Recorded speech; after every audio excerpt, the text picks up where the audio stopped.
Tunnel boring machine TBM আধুনিক সুড়ঙ্গ নির্মাণের বিস্ময়। প্রতিদিন আমরা যে রাস্তা দিয়ে চলি, যে মেট্রো রেলে যাতায়াত করি অথবা যে বিশাল সেতু নদী পার করে, তার অনেকগুলোর সাথেই জড়িয়ে আছে আধুনিক প্রকৌশলের এক অসাধারণ উদ্ভাবন। আর এই উদ্ভাবনের অন্যতম এক বিস্ময় হল টানেল বোরিং মেশিন, যাকে আমরা সংক্ষেপে বলে থাকি টিবিএম।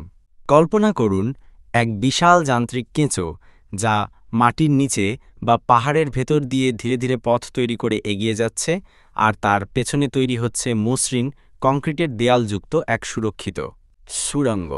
এটাই হলো tunnel boring machine.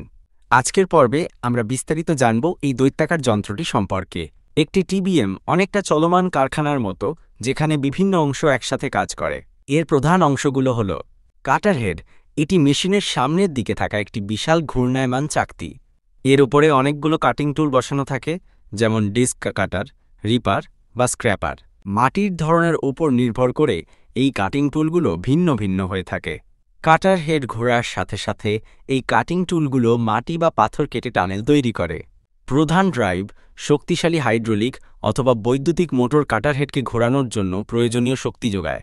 Gripper system অথবা থ্রাস্ট সিলিন্ডার, এই সিস্টেমটি মেশিনকে টানেলের দেয়ালে ধরে রাখে এবং সামনের দিকে এগিয়ে যেতে সাহায্য করে। টিবিএম বা টানেল বোরিং মেশিন নরম মাটিতে কংক্রিটের সেগমেন্ট রিংয়ের বিপরীতে থ্রাস্ট প্রয়োগ করে এগিয়ে যায়। কাটার হেড দিয়ে মাটি বা শিলা খনন করার পর তা স্ক্রু কনভেয়ারের মাধ্যমে মেশিনের পেছনের দিকে আসে। এরপর বেল্ট কনভেয়ার বা মাক্কারের মাধ্যমে টানেলের বাইরে পাঠানো হয়। টানেল বোরিং মেশিন যখন খনন করে এগিয়ে যায়, তখন segment erector precast concrete segment বসিয়ে রিং তৈরি করে। এই রিংগুলো টানেলের স্থায়ী লাইনিং হিসেবে কাজ করে। কংক্রিটের সেগমেন্ট রিংয়ের বিপরীতে থ্রাস্ট প্রয়োগ করে এই যানটি নরম মাটিতে এগিয়ে যায়। খননকৃত মাটি অপসারণের জন্য কাটার হেড দিয়ে কাটা মাটি বা শিলা প্রথমে একটি স্ক্রু কনভেয়ারের মাধ্যমে মেশিনের পেছনের দিকে আসে। এরপর বেল্ট কনভেয়ার বা মাক্কারের মাধ্যমে টানেলের বাইরে পাঠিয়ে দেওয়া হয়। সেগমেন্ট ইরেক্টর খনন করার সাথে সাথে প্রিকাস্ট কংক্রিট সেগমেন্ট বসিয়ে একটি সম্পূর্ণ রিং তৈরি করে। এই রিংগুলোই টানেলের স্থায়ী আস্তরণ হিসেবে কাজ করে। এখানে নিয়ন্ত্রণ কক্ষটি হল এই টানেল খননকারী মেশিনের মূল কেন্দ্র। এই কক্ষ থেকে অপারেটররা মেশিনের গতি, দিক, চাপ এবং সেগমেন্ট স্থাপন সহ সমস্ত কার্যক্রম পর্যবেক্ষণ এবং নিয়ন্ত্রণ করে। অত্যাধুনিক সেন্সর ও কম্পিউটার সিস্টেম এখানে যুক্ত রয়েছে। এছাড়াও এর ভেতরে রয়েছে বায়ু চলাচল, ধুলো নিয়ন্ত্রণ, জল নিষ্কাশন, বিদ্যুৎ সরবরাহ এবং অন্যান্য জরুরি পরিষেবা ব্যবস্থা। খনন করার জন্য কাটার হেড ঘুরতে শুরু করে এবং মাটি বা পাথর কাটে। কাটামাটি কনভেয়ার সিস্টেমের মাধ্যমে বাইরে সরানো হয়। মেশিনটি যখন কিছুটা এগিয়ে যায়, তখন পেছনের অংশে থাকা সেগমেন্ট ইরেক্টর দিয়ে কংক্রিটের সেগমেন্ট বসিয়ে একটি রিং তৈরি করা হয়। গ্রিপার বা থ্রাস্ট সিলিন্ডার মেশিনটিকে সদ্য স্থাপিত সেগমেন্ট রিং বা টানেলের দেয়ালের বিপরীতে ধাক্কা দিয়ে সামনে এগিয়ে নিয়ে যায়। এই চক্র বারবার হওয়ার মাধ্যমে টানেলটি ধীরে ধীরে দীর্ঘ হতে থাকে।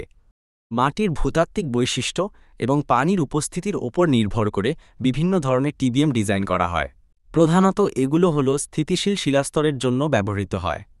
অস্থিতিশীল বা ভঙ্গুর শিলাস্তরের জন্য অতিরিক্ত সুরক্ষার জন্য শিল্ড ব্যবহার করে। নরম আঠালো মাটি বা বালির জন্য উপযুক্ত। এটি খননকৃত মাটির চাপ ব্যবহার করে টানেল ফেসকে স্থিতিশীল রাখে। দানাদার বা জলবাহী নরম মাটির জন্য ব্যবহৃত হয়। এটি বেন্টোনাইট বা পলিমারের একটি স্লারি ব্যবহার করে টানেল ফেসকে স্থিতিশীল রাখে এবং খননকৃত মাটি স্লারির সাথে মিশিয়ে পাইপের মাধ্যমে বাইরে পাঠায়। টিবিএম ব্যবহারের অনেক সুবিধা রয়েছে। এটি দিয়ে দ্রুত খনন কাজ সম্পন্ন করা যায়। শ্রমিকদের জন্য উন্নত নিরাপত্তা নিশ্চিত হয়।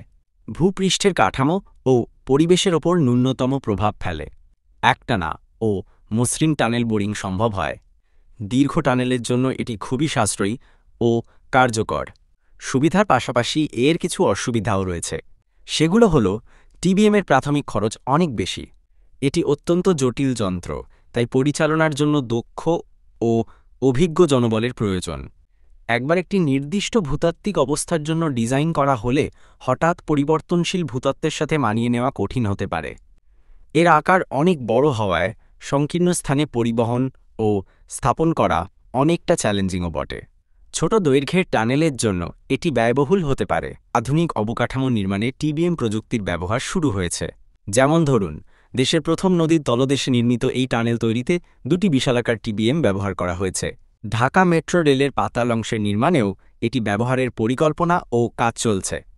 এই প্রকল্পগুলো বাংলাদেশের প্রকৌশল সক্ষমতাকে এক নতুন উচ্চতায় নিয়ে গেছে।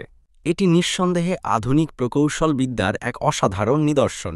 এটি শুধুমাত্র একটি যন্ত্র নয়, বরং মানুষের অদম্য ইচ্ছাশক্তি, উদ্ভাবনী ক্ষমতা এবং প্রকৃতির প্রতিবন্ধকতা জয় করার প্রতীক।